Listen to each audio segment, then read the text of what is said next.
રાજ્યમાં અકસ્માતોની સંખ્યા દિવસે ને દિવસે વધતી જાય છે અને જાણે સામાન્ય હોય એ પ્રકારના અકસ્માતો એ અતિ ગંભીરથી લઈને અત્યંત ગંભીર સુધીના અકસ્માતો સામે આવે છે।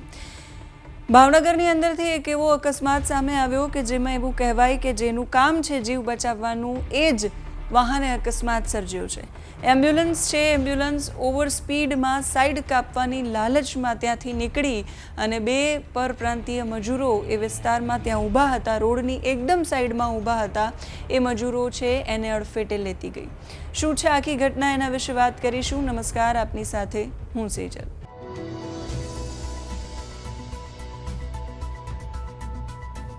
ભાવનગર સોમનાથ નેશનલ હાઈવે પર ભડી ટોલ નાકા પાસેની આ ઘટના છે, જ્યાં એક ગંભીર અકસ્માત સર્જાયો। દ્રશ્યોમાં સ્પષ્ટપણે જોઈ શકાય છે કે એક એમ્બ્યુલન્સ છે રસ્તા પરથી આવી રહી છે, એકદમ એ સાઈડમાં ચાલી રહી છે અને ઓવરટેક કરવાના ચક્કરમાં એ વધારે સાઈડમાંથી લેવા જાય છે, જ્યાં સાવ સાઈડમાં રોડ ક્રોસ કરવા માટે ઊભેલા બે યુવકો છે બાઇક પર, એ બાઇક બંને યુવકોને ઉડાવતી જાય છે। એની બાજુમાં મહિલાઓ પણ ઊભી હોય છે, પણ મહિલાઓના નસીબ એટલા સારા કે મહિલાઓ બચી જાય છે। યુવકો છે એને ગંભીર પ્રકારની ઈજા પહોંચે છે। ચિરંજીવી નામની આ એમ્બ્યુલન્સ છે જે લોકોને સારવાર આપવા માટે કે લોકોનો જીવ બચાવવા માટે જે વાહન કામ કરતું હોય એ જ વાહન લોકોના જીવ લેવા સુધી પહોંચે છે।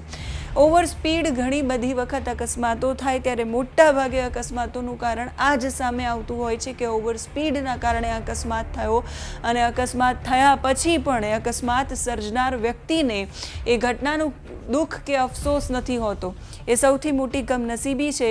ભાવનગરની અંદર આજે અકસ્માત સર્જાયો છે સોમનાથ નેશનલ હાઈવે પર ભડી ટોલ નાકા પાસે। આ અકસ્માત ખાનગી એમ્બ્યુલન્સ છે જેણે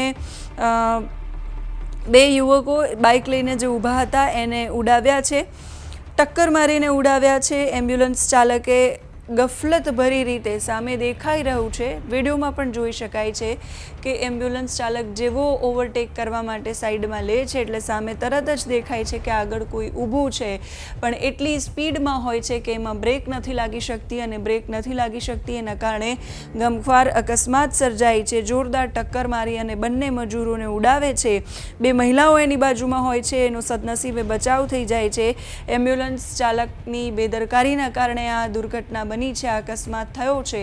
ઘટનાના સીસીટીવી ફૂટેજ અત્યારે સોશિયલ મીડિયા પર બહુ જ વાયરલ થઈ રહ્યા છે અને વાયરલ સીસીટીવી ફૂટેજના આધારે હવે પોલીસે એ આરોપીને શોધવાની કામગીરી છે એ શરૂ કરી છે। આ પહેલાં પણ ધોલેરા ભાવનગર હાઈવે પર ગમખ્વાર અકસ્માત થયો હતો અને એ અકસ્માતમાં એક જ પરિવારના 3 લોકોના જીવ ગયા હતા।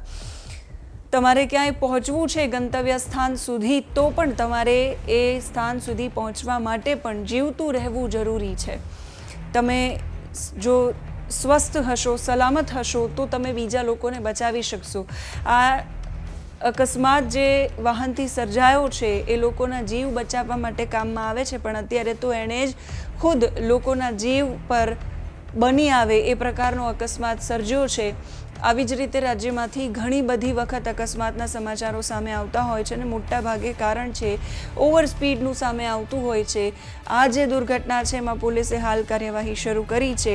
એ યુવકો ક્યાંના છે, શું નામ છે એમનું, એ બધી જ તપાસ થશે અને સાથે જે ચિરંજીવી એમ્બ્યુલન્સ છે ખાનગી એ કોણ ચલાવી રહ્યું હતું અને કેમ ચલાવી રહ્યું હતું અને કારણ શું હતું આ રીતે ઓવરટેક કરવાનું એ પણ જાણવાનો પ્રયાસ થશે અને પછી એમના સામે ગુનો નોંધાશે। અપડેટ સામે આવશે, તમારા સુધી પહોંચાડતા રહીશું। આ ઘટના વિશે તમારું શું કહેવું છે કમેન્ટ કરીને કહેજો। અત્યારે આ વિડીયોમાં બસ આટલું જ। નમસ્કાર।